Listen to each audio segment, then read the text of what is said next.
Hmm.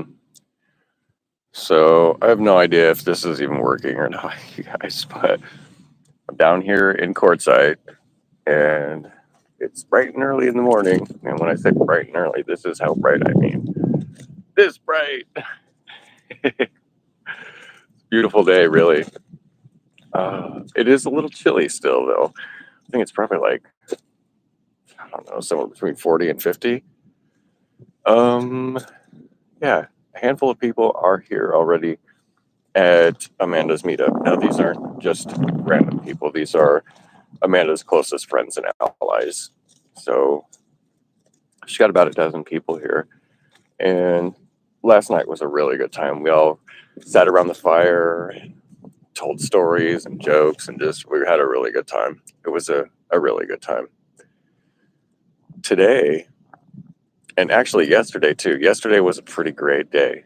The wind was a little bit annoying for a while, but it died down and it was pretty pleasant most of the day. Now, right now, there's a little bit of a breeze going, but it looks like such an amazing, promising day. Let me see if I can. So bear in mind, I've never done one of these before, one of these lives. I'm not going to be able to see any chats. I have no idea if this is even public. Just completely winging it here. Wait. Yeah, I don't know. I'm just going to go with it though. Maybe it works, maybe it doesn't. All right. So, interestingly, or maybe not, the reason I'm even doing a live stream right now is because in everything that I remembered and brought with me, I ended up saying, you know what, I'm not going to do any work while I'm down there, the laptop behind, completely not thinking to myself, yeah, that's how I edit videos. That's how I upload videos.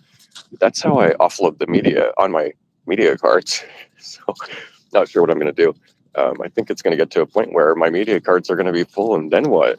Do I buy more media cards? Certainly not going to buy a laptop while I'm down here. But at any rate, it really looks like a beautiful day. Amanda's meetup starts tomorrow, and everybody's going to be rolling in. I heard there were some closures on I-5 due to one fire or another. That might be problematic. I'm not sure who's coming down I-5, or I'm not sure if it's opened back up by now. But anybody who's planning to come that way to get down here might have some trouble. Let's see. The mountains here are really beautiful. They're super jagged along the top edges. Like they look like big, rough, rugged mountains, but they're the size of foothills. So it's kind of an interesting look that they have.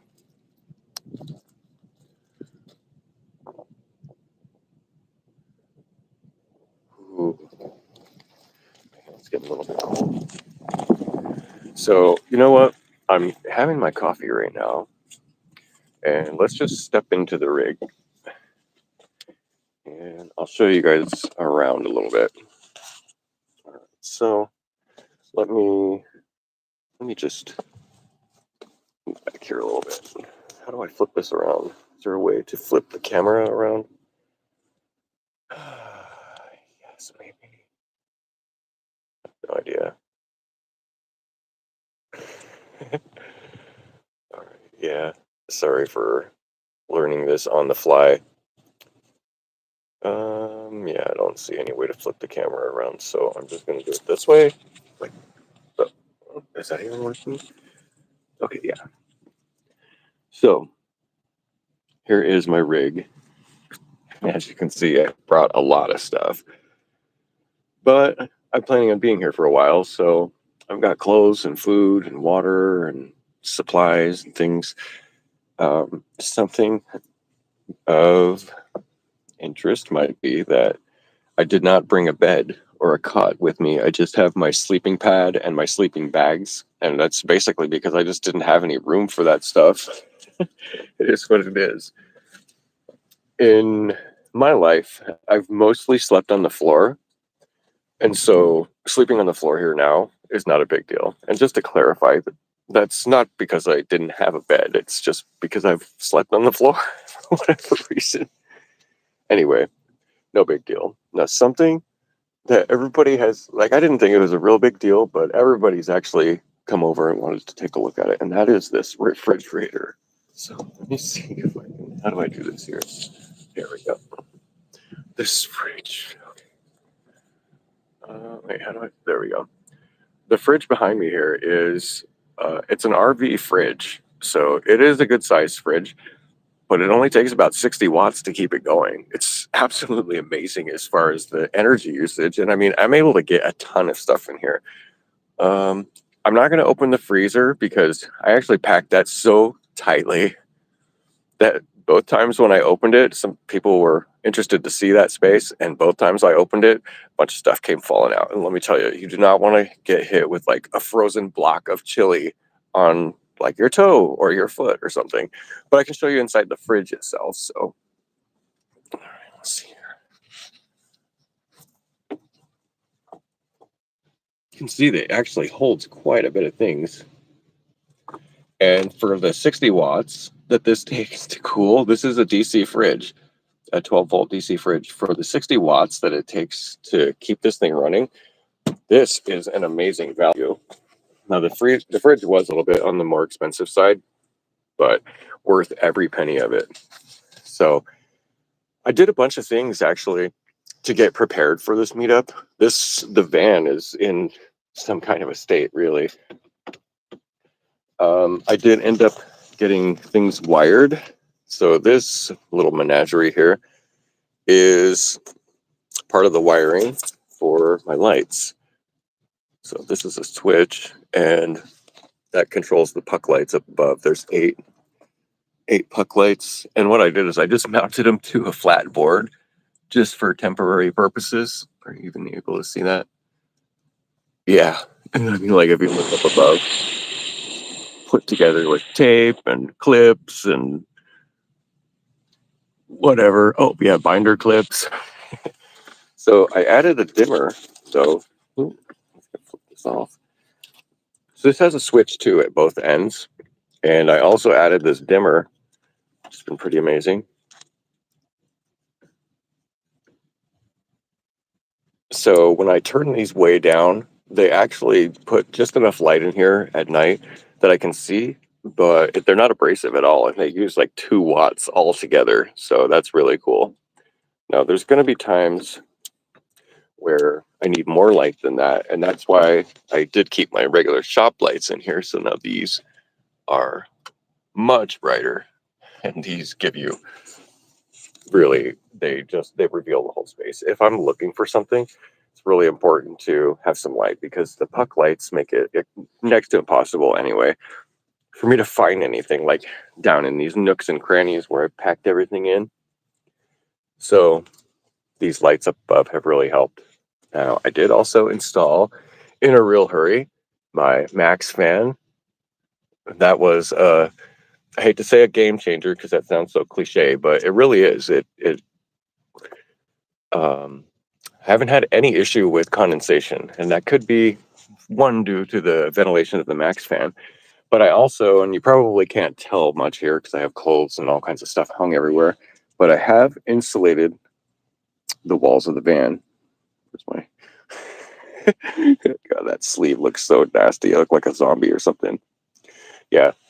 So I mean, like the ceiling's insulated, the back doors, I took those panels off down below and insulated in there. All these nooks and crannies up across the top are insulated. All these in the bottom insulated. All of the ceiling, more nooks and crannies. Even the headliner, I ended up taking this completely out. Pain in the ass too, by the way. Here's a heads up. If you ever take out your headliner in a Ford Transit, try not to disconnect any of those cables up underneath there, because if you do, it's going to send up a tire pressure monitor system fault, and it's going to unsync your keys, your key fobs. So in other words, the buttons on my key fobs no longer work. I'm going to have to actually bring that to the shop to get that fixed. Totally annoying because, there's a few people online who they post tutorials saying, here's how to do it. You know, you press this, press that, you do this, do that, and then voila, they're done. Well, that didn't work for me. So looks like I'm gonna have to bring them in. So a couple of things. I probably didn't need to bring as much water. Now, they did mention, or I think it was Amanda, had mentioned that there was a water shortage in the area, and so the kiosks were emptying pretty quickly. And I was thinking, okay, that sucks. I really don't want to run out of water. I mean, the same way I don't want to run out of food. So I brought quite a bit of water. I don't know, probably like 25 gallons. And that's taking up a lot of space. The first night, as a matter of fact, I actually had to sleep almost up against one of these water tanks. It was so cold. So maybe next time I'll take less. If you have to kind of throw together a few things in your build just to make a trip or something like that, well, let me tell you, binder clips. Let me see here. Binder clips. Here's another place where I've used binder clips to just hold things together. This is not intended to be permanent by any means. This is just to make this trip.